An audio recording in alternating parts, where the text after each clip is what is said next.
ॐ अज्ञानतिमिरान्धस्य ज्ञानाञ्जनशलाकया चक्षुरुन्मिलितं येन तस्मै श्रीगुरवे नमः।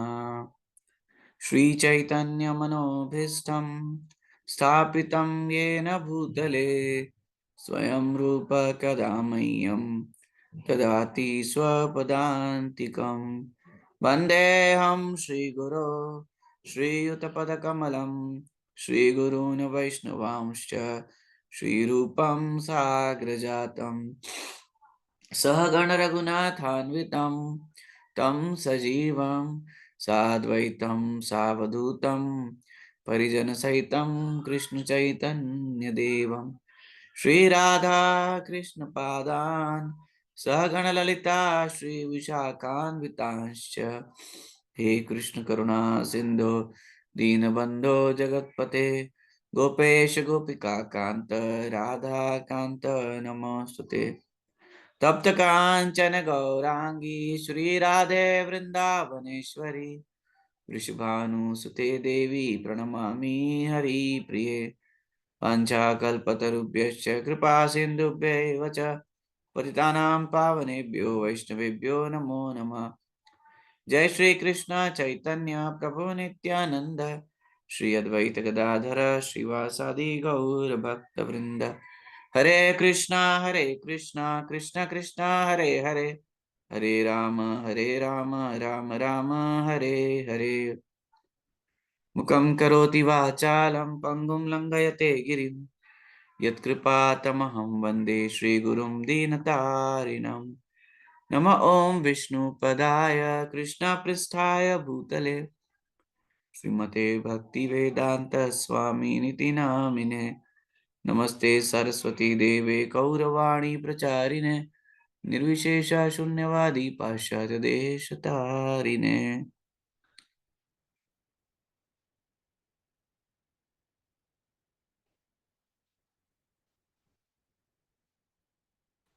ओम नमो भगवते वासुदेवाय।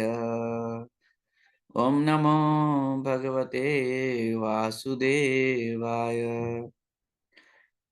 ओम नमो भगवते वासुदेवाय।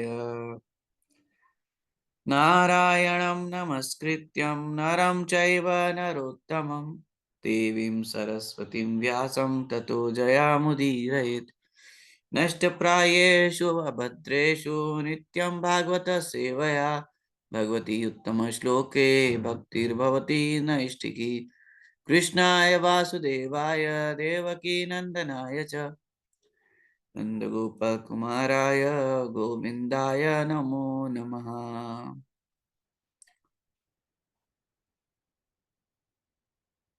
हरे कृष्णा डियर वैष्णवास, दंडवत प्रणाम। तो आप सभी का पुनः स्वागत है आज के इस सेशन में। तो हम लोग अपनी चर्चा को आगे बढ़ाएंगे श्रीमद् भागवतम पे, श्लोका नंबर 1.7.46। तद्धर्मज्ञ महाभाग भवद्भिर्गौरवं कुलम् व्रजिनं नार्हति प्राप्तुम् पूज्यं वन्द्यम् अभीक्षणः।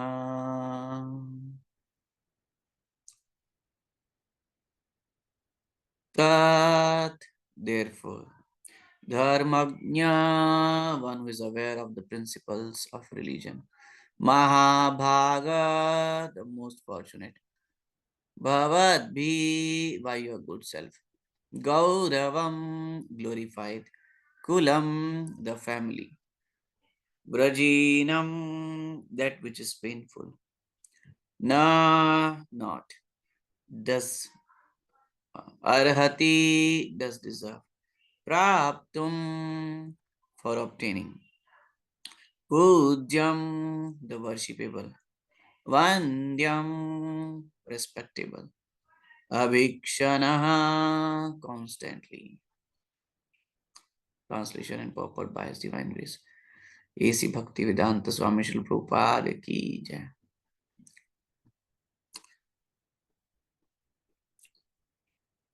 O most fortunate one, O most fortunate one who know the principle, one who know the principles of religion. It is not good for you to cause grief to glorious family members who are always respectable and worshipable. O most fortunate one who know the principles of religion. It is not good for you to cause grief to, to glorious family members who are always respectable and worshipful. तो यहाँ पे द्रौपदी मैया कह रही हैं, वो most fortunate one, हे परम सौभाग्यशाली, one who know the principle of religion. आप कैसे हैं जिनको समस्त धर्म के सिद्धांतों का पता है। हम्म, हाँ, आप सौभाग्यशाली भी हैं और आपको समस्त धर्मों के सिद्धांतों का पता भी है, ज्ञान भी है। It is not good for you, ये आपके लिए उचित नहीं है, to cause grief to glorious family members. हाँ, ऐसे हाँ, परिजनों को, ऐसे परिवार वालों के शोक का कारण आप मत बनिए जो हमेशा रिस्पेक्टफुल है, हाँ, रिस्पेक्टेबल है, यानी जिनका सदैव आदर करना चाहिए, और सदैव वर्शिपफुल है, जिनकी हमें सदैव आराधना करनी चाहिए। हम्म, ऐसे परिवार, ऐसे परिजनों का, ऐसे परिवार के प्रति आप शोक मत, उनके शोक का कारण आप मत बनिए, क्योंकि आपको तो समस्त धर्म के सिद्धांतों का पता है और आप परम सौभाग्यशाली हैं। कि द्रौपदी मैया कह रही। A slight insult for a respectable family is sufficient to invoke grief. छोटी सी जो इंसल्ट होती है एक रिस्पेक्टेबल फैमिली के प्रति, हाँ, is sufficient to invoke grief.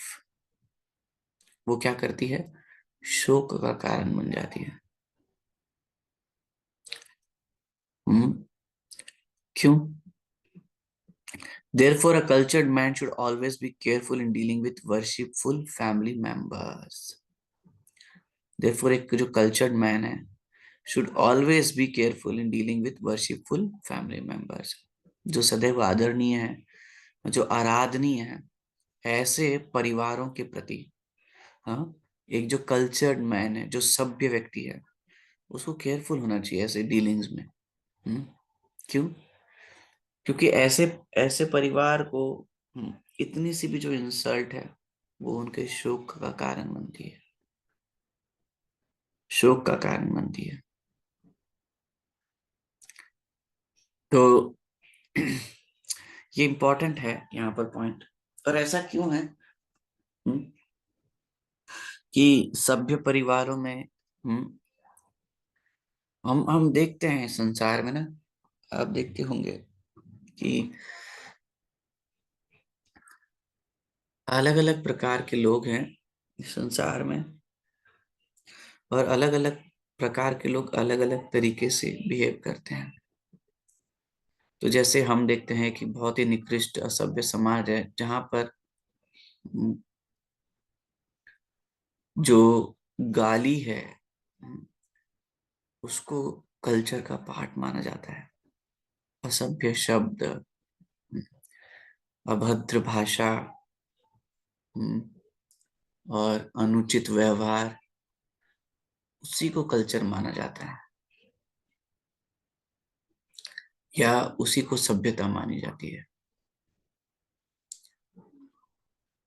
फिर उसके अलावा एक परिवार है जहां पर ऐसे भी समाज है जहां पर खान पान को जैसे उल्टा सीधा खान पान, उसी को सभ्यता मानी जाती है। फिर ऐसे भी परिवार है जहां पर दहेज प्रथा, लेन देन, दोष दृष्टि, चुगलखोरी, इसकी उसकी करना, और समाज में ईगो, वर्चस्व, स्टेटस, उसी की बात करना, जहां पर ईगो प्रधान होता है। हम्म, तो उसकी बात करना और उसी में रमना। परंतु वास्तव में जो कल्चर समाज है, कल्चर,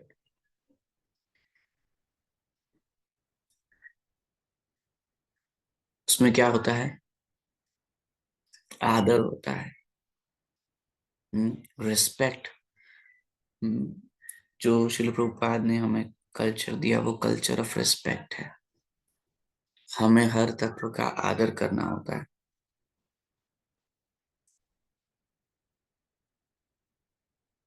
आदर महत्वपूर्ण है। क्यों आदर महत्वपूर्ण है?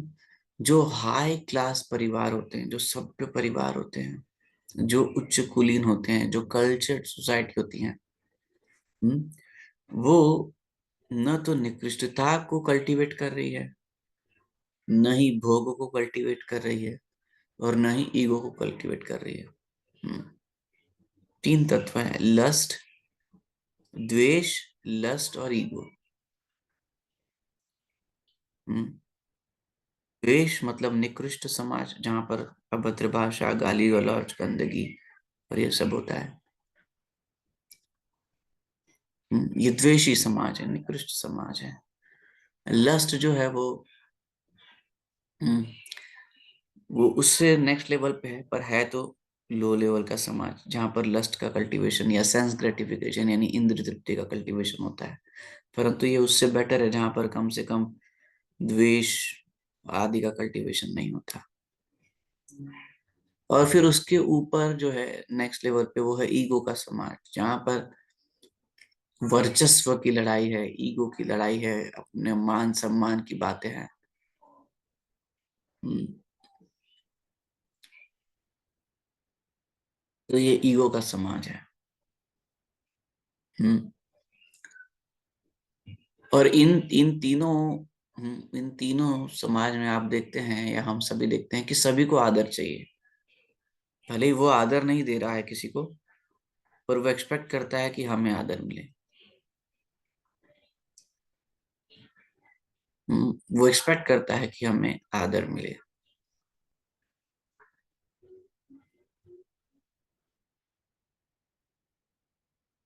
परंतु इसके ऊपर एक समाज है, हम्म, जिसको हम वैष्णव समाज कहते हैं, या उच्च कुलीन ब्राह्मणों का, सात्विक ब्राह्मणों का समाज जिसको हम कहते हैं, या फिर वर्णाश्रम धर्म का समाज जो होता है। ये इन सबसे श्रेष्ठतम है। वर्णाश्रम धर्म श्रेष्ठ, फिर उसमें उच्च कुलीन जो सभ्य सात्विक ब्राह्मण है, वो और भी श्रेष्ठ समाज है। हम्म, और उससे भी उन्नत समाज जो है वो वैष्णव समाज है। तो चूंकि ये सभी समाज जो हैं, ये किसका कल्टीवेशन कर रहे हैं? स्नेह, आदर, सेवा और प्रेम, इनका कल्टीवेशन कर रहे हैं। ये ईगो का कल्टीवेशन नहीं कर रहे हैं, ये लस्ट का कल्टीवेशन नहीं कर रहे हैं, ये द्वेष का कल्टीवेशन नहीं कर रहे हैं। ये किसका कल्टीवेशन कर रहे हैं? ये रेस्पेक्ट का कल्टीवेशन कर रहे हैं। हम्म, ये कल्चर का कल्टीवेशन कर रहे हैं, ये स्नेह का कल्टीवेशन कर रहे हैं, ये सेवा का कल्टीवेशन कर रहे हैं, ये प्रेम का कल्टीवेशन कर रहे हैं, ये भावों का कल्टीवेशन कर रहे हैं। और ऐसे कल्टीवेशन जो समाज कर रहा है, ऐसे समाज में यदि हम रिस्पेक्टफुल नहीं होंगे, इंसल्टफुल होंगे रादर,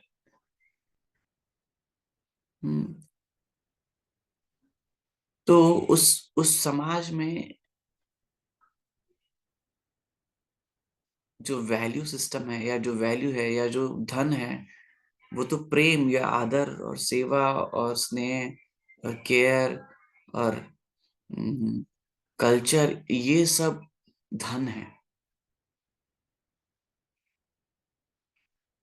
तो अगर हम ऐसे समाज में रहते हैं और हम इंसल्टफुल रहते हैं, फिर हम ऐसे समाज में शोक का कारण बनेंगे, शोक का कारण बनेंगे। यानी ऐसे समाज के वैष्णव को, जीवों को, हम्म, सामाजिक संगठन को हम दुखी करेंगे। और फिर जब ऐसा दुख किसी को मिलता है तो फिर हम्म, हमारे भी शोक का कारण वो बनता है, हमारे भी शोक का कारण बनता है। तो ये बहुत महत्वपूर्ण है कि हम रिस्पेक्टफुल रहें। और ये द्रौपदी मैया कह रही हैं, यद्यपि अश्वत्थामा ने जो भी कल्चर, तीन हमने बात की ना, वर्णाश्रम, ब्राह्मण सभ्य सात्विक ब्राह्मण कल्चर, ब्राह्मणिकल कल्चर, और इससे ऊपर जो है वैष्णव समाज। तो आप अश्वत्थामा को देखिए, दुर्योधन को देखिए, शकुनी को देखिए, धृतराष्ट्र को देखिए, हम्म, इन सबको देखिए आप। ये तथाकथित सभ्य समाज में है, वर्णाश्रम के पिनाकल पे हैं। हाँ, क्षत्रिय और brahmanas are at the pinnacle of the varnashram. Pinnacle in the sense they have the responsibility to lead and guide the Sabya Samaj. But look at what they have done to Pandavas, who are most glorious, transcendental, loving devotees or the Vaishnavas on that planet Earth, on this planet Earth. At that time, they were the most glorious Vaishnavas, other than the Brajvasis. Mm. After Brajvasis and Dwarkavasis, look at the Pandavas. Even Pandavas, how much they suffered for the Lord. Almost like Brajvasis. The reason is why like Brajvasis, in a sense that they have so much intimate relationship with the Lord. So much intimate relationship with the Lord. Arjun and Yudhishthir Maharaj are like intimate, having deep, loving relationship with the Lord. They are to be highly respected. They are worth respect and worship all the time. सदैव वो लोग, हाँ, आराधना और सेवा और respect के योग्य हैं। परंतु देखिए उन ऐसे हाई क्लास वर्णाश्रम में श्रेष्ठतम, और फिर कल्चर में श्रेष्ठतम, और फिर डिवोशन में श्रेष्ठतम, ऐसे वैष्णव के प्रति डीलिंग देखिए, धृतराष्ट्र की, शकुनी की, पांडवों की, दुर्योधन की, पांडवों के प्रति जो डीलिंग देखिए, worst then worst then gutter class. Gutter class व्यक्ति भी, जो द्वेषी समाज है, जो द्वेषी समाज है, जो निकृष्ट समाज होता है, निकृष्ट समाज मतलब लोअर इन द कैटेगरी। वैसे तो सभी जीव भगवान के अंश हैं, परंतु भौतिक परिवेश में कल्चर की वाइज जो निकृष्ट गुणों का कल्टीवेशन कर रहे हैं, इवन उस समाज में भी ऐसा दुराचार, दुर्व्यवहार ऐसा नहीं होता है, ऐसा कदापि नहीं होता है।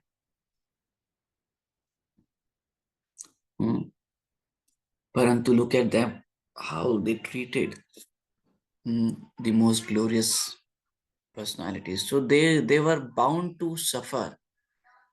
They were bound to lose everything that they have.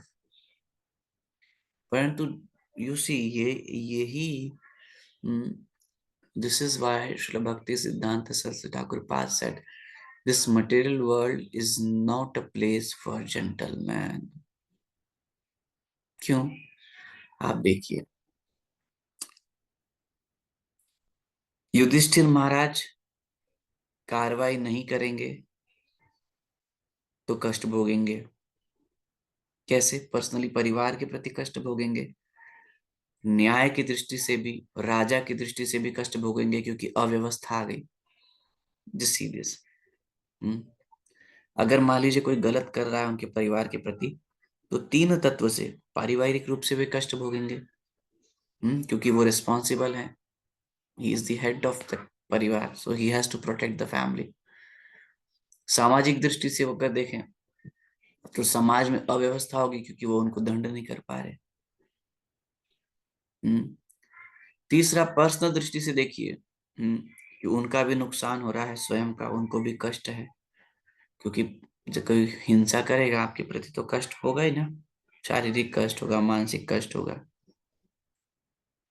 ये ये कष्ट है फिजिकल ग्रॉस लेवल पे, समाज की व्यवस्था राजा के रूप में वो निर्वाह नहीं कर पा रहे। और तीसरा है कि परिवार को प्रताड़ित किया जा रहा है, पहला।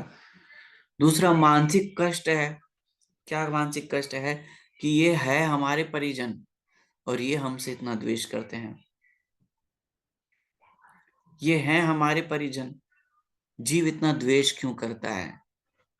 हम्म ऐसे प्रहलाद महाराज के साथ होता था। प्रहलाद महाराज ये समझ ही नहीं पाते थे कि हिरण्यकशिपु इतना द्वेषी कैसे हो सकता है।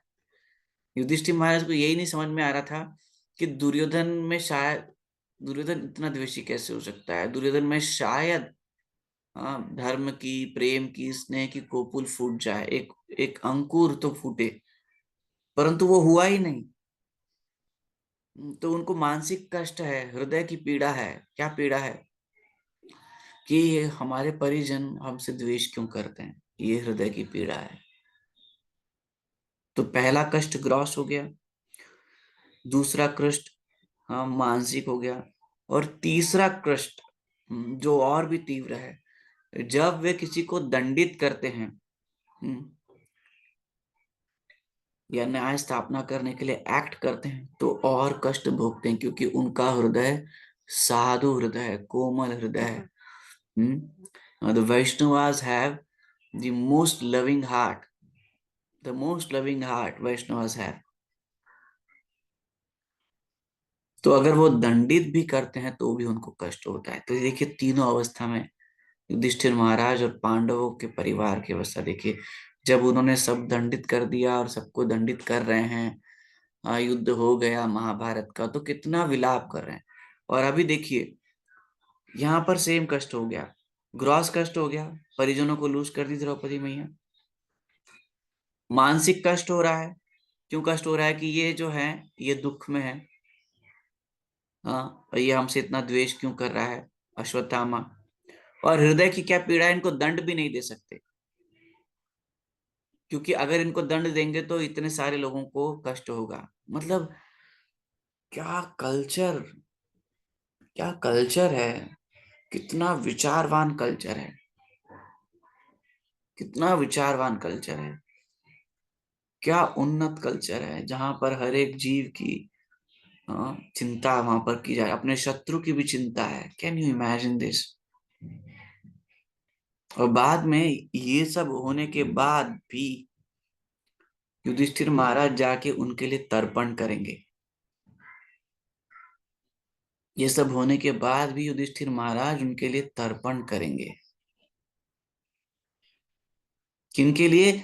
जिन्होंने जीवन भर उनको सताया, उनके लिए वो तर्पण करेंगे। क्या पराकाष्ठा है! यानी मरने के बाद भी उनका कल्याण करेंगे। कैसा हृदय होगा युधिष्ठिर महाराज का!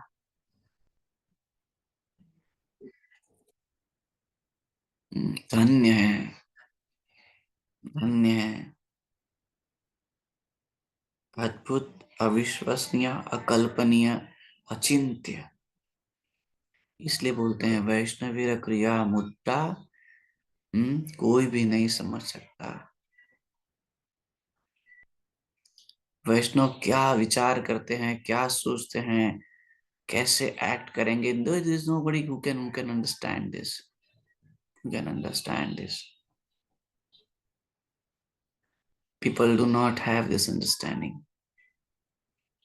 कि how great Vaishnavas are, how great Vaishnav Acharyas are, because people in general are selfish, and selfish, tamoguni selfish, rajoguni selfish, and even satoguni selfish, but are selfish, extremely selfish in nature. They do not have any concept beyond I, me, and mine.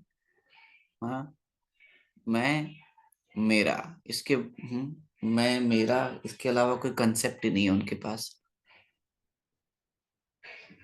परंतु वैष्णव तो वासुदेवम कुटुंबकम, पूरे संसार को भगवान का धाम देखता है, समस्त जीवों को भगवान के अंश और दास के रूप में देखता है, समस्त जीवों को अपने से उन्नत वैष्णव के रूप में देखता है। हाँ, बताइए, क्या वैष्णव, क्या उच्च कोटि के वैष्णव हैं, क्या अद्भुत महिमा है वैष्णव की। हम्म, ये हैं ऐसे वैष्णव, और ऐसे वैष्णव के कारण ही ये संसार जो है अपनी स्थिति में है। सोचिए, अगर वैष्णव जब क्रोधित हो जाएं तो क्या होगा। ऐसा हुआ है, कई बार भगवान अपने भक्तों के माध्यम से बताते हैं कि मेरे वैष्णव की शक्ति को आप कम मत मांगो, कम मत मांगो, उनका हृदय साधु स्वभाव है। कई ऐसे उदाहरण आते हैं, आप देखिए दुर्वासा मुनि के केस में, अम्बरीश महाराज को देखिए, दुर्वासा मुनि के केस में। दुर्वासा मुनि टॉप क्लास योगी हैं, परंतु अम्बरीश महाराज एक तो गृहस्थ हैं। जैसे ही अपराध किया अम्बरीश महाराज के प्रति, सुदर्शन भागे पीछे। हम्म। दूसरा आप देखिए उदाहरण आता है ऐसे ही, किनका उदाहरण आता है, ध्रुव महाराज का उदाहरण आता है। ध्रुव महाराज के प्रति उनकी सौतेली माँ ने कितना अत्याचार किया, उसके बाद ध्रुव महाराज को भगवान ने कितनी कृपा की। हाँ, और वो जब यक्षों की नगरी पे ध्रुव महाराज गए, हाँ, तो आना पड़ा स्वयं कुबेर को। उन्होंने बोला, वो प्रसन्न हो गए जब ध्रुव महाराज का क्रोध देखा कि ये तो समस्त यक्षों को नाश कर देंगे। तो वैष्णव की शक्ति है, ऐसा नहीं है कि वैष्णव शक्तिशाली नहीं है। Vaishnavas are most powerful. क्या अर्जुन, पांडव, भीम, युधिष्ठिर महाराज, इनमें शक्ति सामर्थ्य नहीं है? हम्म उनके अंदर सबसे बड़ा सामर्थ्य भगवान की भक्ति का है। उस सामर्थ्य से वो जहां जो चाहेंगे उनकी इच्छा पूर्ति होगी। ये सामर्थ्य है उनकी भक्ति का। परंतु वे अपने सामर्थ्य का उपयोग शक्ति प्रदर्शन के लिए नहीं करते, वो भगवान की सेवा के लिए करते हैं। फिर इसी कड़ी में आप प्रहलाद महाराज को देखिए, कहाँ हिरण्यकशिपु और कहाँ प्रहलाद महाराज, 5 साल के छोटे से बालक। और हिरण्यकशिपु संसार में जिसकी भ्रुकुटी टेढ़ी हो जाए तो इंद्र, चंद्र, वरुण, गंधर्व, यक्ष, किन्नर, राक्षस सब थर थर कांपे। देवता ऊपर से नीचे तक तीनों लोग थर थर कांपे। ऐसे हिरण्यकशिपु को धूल चटा दी प्रहलाद महाराज ने, और उनके हृदय में धूल चटाने की भावना ही नहीं है। वो क्या प्रार्थना कर रहे हैं, मेरे पिता के ऊपर दया करना प्रभु, उन्होंने आपके प्रति बहुत अपराध किया है। और जब नरसिंहदेव प्रकट हुए तो बड़े बड़े देवता, ब्रह्मा जी आदि सब डर रहे हैं नरसिंहदेव से। प्रहलाद महाराज को भय नहीं है। ऐसे अद्भुत वैष्णव हम धन्य हैं, कि ये वैष्णव हमारे पूर्वज हैं,